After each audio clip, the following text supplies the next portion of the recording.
Est-il possible de connaître son temps sur un 10 km? Eh bien, c'est ce qu'on va voir ensemble dans cette nouvelle vidéo. Donc, salut à toi, bienvenue dans l'épisode numéro 248 et aujourd'hui, je vais t'expliquer comment tu vas pouvoir prédire ton futur temps sur ton prochain 10 km. Alors, juste avant ça, en bas à droite de la vidéo, eh bien, tu peux cliquer sur le petit onglet s'abonner. Ça te permettra de rejoindre des centaines et des centaines de personnes qui suivent chaque jour mes meilleurs conseils. Je te partage énormément de choses sur cette chaîne. Chaque jour, c'est un nouveau conseil sur ta santé, sur tes entraînements, sur la nutrition, sur la motivation qu'il est nécessaire d'avoir justement pour réussir à atteindre la vie dont on a toujours rêvé. Donc si ça t'intéresse, eh bien il suffit de cliquer sur le petit onglet juste en bas à droite de la vidéo.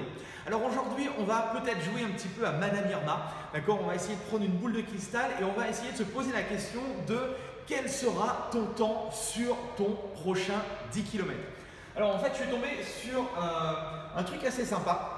Alors je ne l'ai pas encore testé parce que voilà, quand j'ai lu ça, j'ai voulu tout de suite te le partager dans cette vidéo. Et ce serait justement intéressant et c'est pour ça que je vais te lancer le défi et je vais me lancer aussi le défi de pouvoir le tester. Eh bien, c'est de faire en fait tout simplement 15 répétitions de 200 mètres.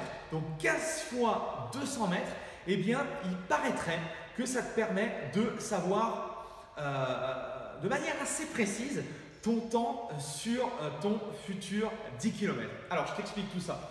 Le mieux déjà, c'est de le faire sur une piste d'athlée. C'est le plus simple, c'est normé.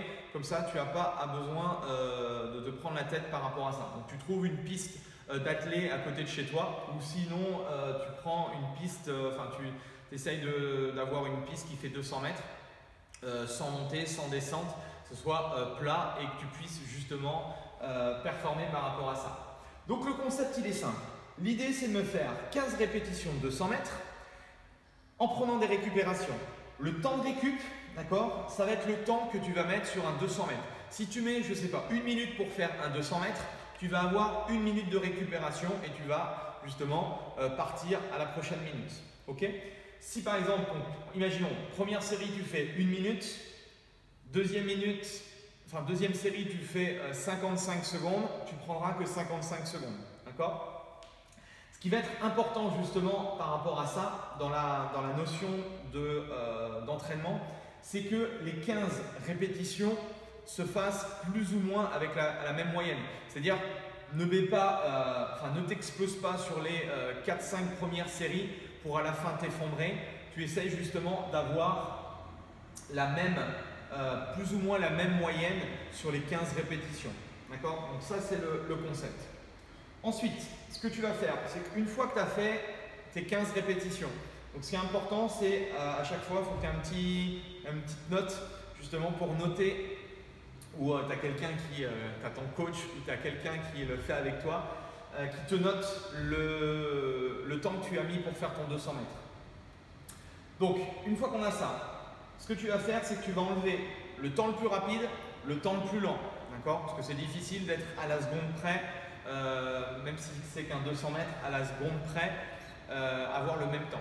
Donc tu enlèves le plus rapide. Donc si tu as mis, je ne sais pas, 48 secondes, un, et puis tu as mis 1 minute 5, un autre, tu enlèves le plus rapide, tu enlèves le plus lent, et tu fais la moyenne sur les 13 autres temps que tu as fait sur ton 200.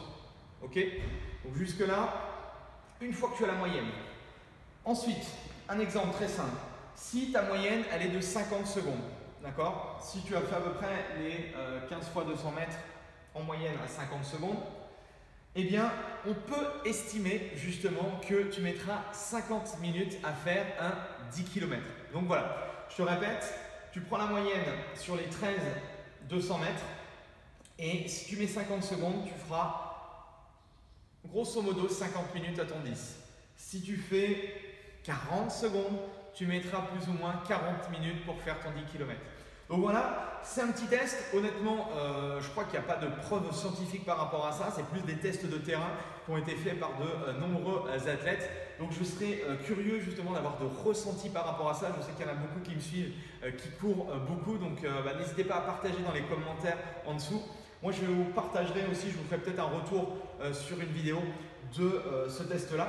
En tout cas, eh bien, n'hésite pas à liker si tu as aimé ce petit défi que je te propose en course à pied. Ça va aller assez vite, hein, 15 x 200, c'est pas non plus la mort. En tout cas, moi, il ne me reste plus qu'à te souhaiter une excellente journée. Si tu veux que je t'accompagne dans ta progression en course à pied, tu regardes en dessous dans le lien. Il suffit de poser ta candidature parce que je ne peux pas prendre malheureusement tout le monde en coaching.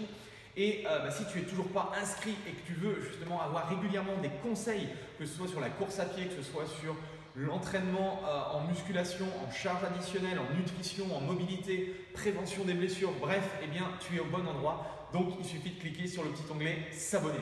Voilà, je te souhaite une excellente journée et on se retrouve demain pour un petit défi de 5 minutes. Allez, salut!